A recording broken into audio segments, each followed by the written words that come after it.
Hello, and thank you for joining me for this video. My name is Glen Goland. I'm an investment advisor here at Arnerich, Massena.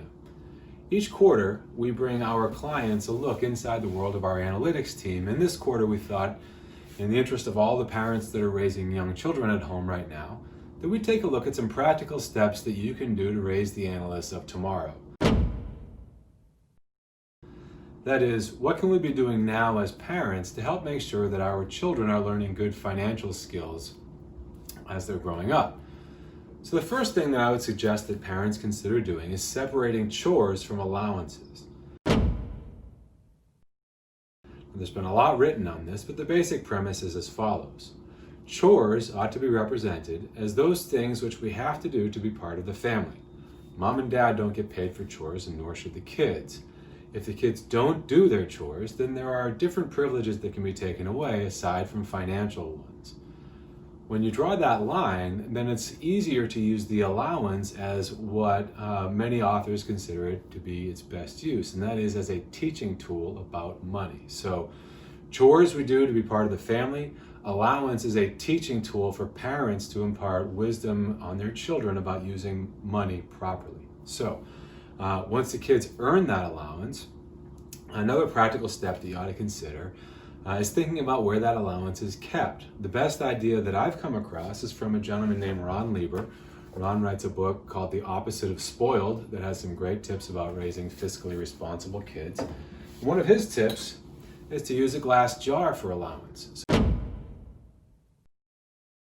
so the kids can actually see the money that they are saving. So this is my son Jude's allowance jar. You can see he's got about $23 in here. Another tip that Ron suggests is that, and it's actually on the cover of his book, is that parents consider separating those jars of allowance into 3 different groups: saving, spending, and gifting. In fact, he suggests using 3 different jars for that process. And the idea is as follows. For the spending bucket, we can delineate, early on for kids, it's pretty easy to delineate that which they spend their money on, right? My 6-year-old spends her money on Legos and strange little rainbow unicorn items. Same with my 8-year-old.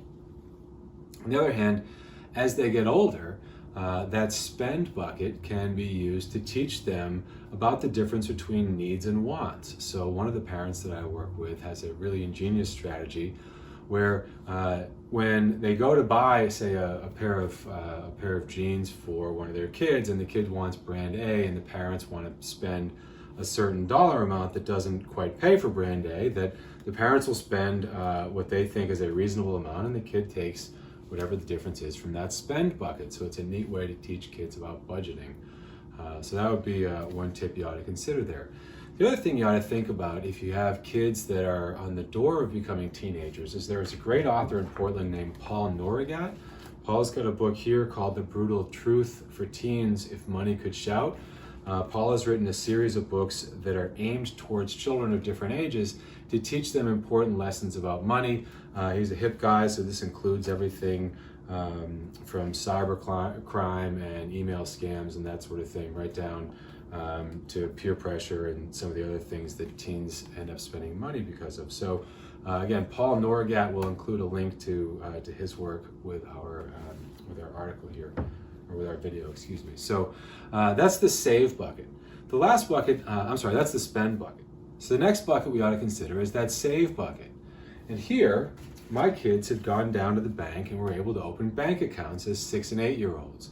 As a parent, I was able to go down with their social security numbers and their addresses and set up accounts in savings accounts for which they have debit cards and for which they actually keep a little register of the money that they deposit and withdraw. And so this goes back to the idea behind keeping things in a glass jar, is that if the kids can see it and they can actually watch interest accrue over time and they can see their deposits build a balance, then actually having that on paper is an incredibly valuable lesson. So if you have kids and you're looking for something to do while you are home during COVID-19, grab your masks, make an appointment at the bank, and most local branches will open accounts for those kids with no fees and with minimal amount needed from the parents to actually set that up. The third jar that Ron recommends in his book is Give, and that is the book from which we do philanthropic giving. If you have young kids that are starting out building allowances, it's likely that those will not be huge dollar amounts early on. So I have two suggestions there. One is there are a lot of parents who will incentivize their kids to give more of their allowance by putting in some sort of matching program, saying the kids get X number of dollars a week, and whatever you put into the allowance bucket will match, into the charity or giving bucket will match either 1 or 2 times that amount. So that's one way to incent them to give. The second suggestion I have for you is to go online to a group called kiva.org, Kiva.org. Through Kiva, you can make micro loans of charitable dollars to entrepreneurs around the world. And so my children and I have made loans to everyone from small businesses in the US to small businesses in sub-Saharan Africa. It really depends on who is looking for money at the time. You can make those loans in amounts as small as $25, and they're loans, so they actually get paid back over time, provided the borrowers are able to do so, and most of the loans are paid back. So for our family, it's been a neat way to do philanthropic giving. Number one, because it has a small threshold to get in there for $25.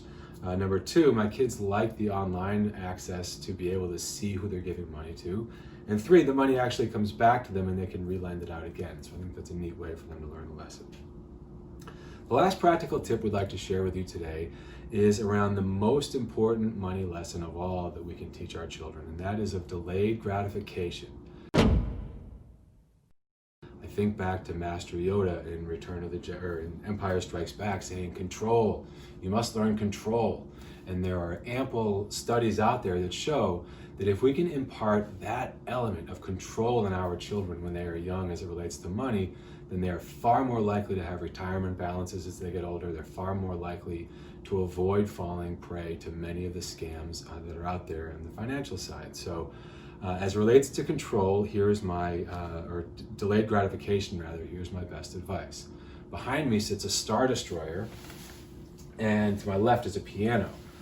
My son played this so that he could earn that.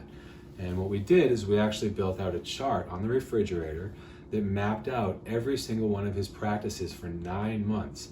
And each day after he practiced, he put a check mark off. And at the end of, say, 8 months or so, we ordered this Lego monstrosity behind me. And at 9 months, when he finished that project, he was able to tangibly take hold of that which he had earned. And now every time he sits down at piano, it's right there and he sees it, and it's a tangible benefit that he's gotten out of the work that he's put in. So for all you parents that are home right now, try to think about whether or not there's a delayed gratification project that you can work on. It doesn't have to be piano. Maybe it's doing chores for a certain number of days, which around here would be a godsend. Or maybe it's some other sort of goal that you have in mind for your kids that you want them to work for. And then figure out a way that you can put it graphically right in front of them. We chose to put it on the refrigerator so that my kids would look at it every single time that they open the refrigerator to get anything.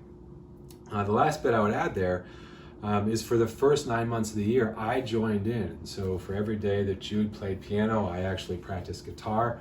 And it was a neat way for them to see me taking accountability for the same sort of project. So if you got something that's been on your bucket list that you know you just need to spend a little bit of time doing and you want a way to incent yourself, then join in. So there you have it. A handful of tips that I hope will help you through this crazy time. Get your glass jars. If you want to read any of the books that we talked about today, we'll provide some links below.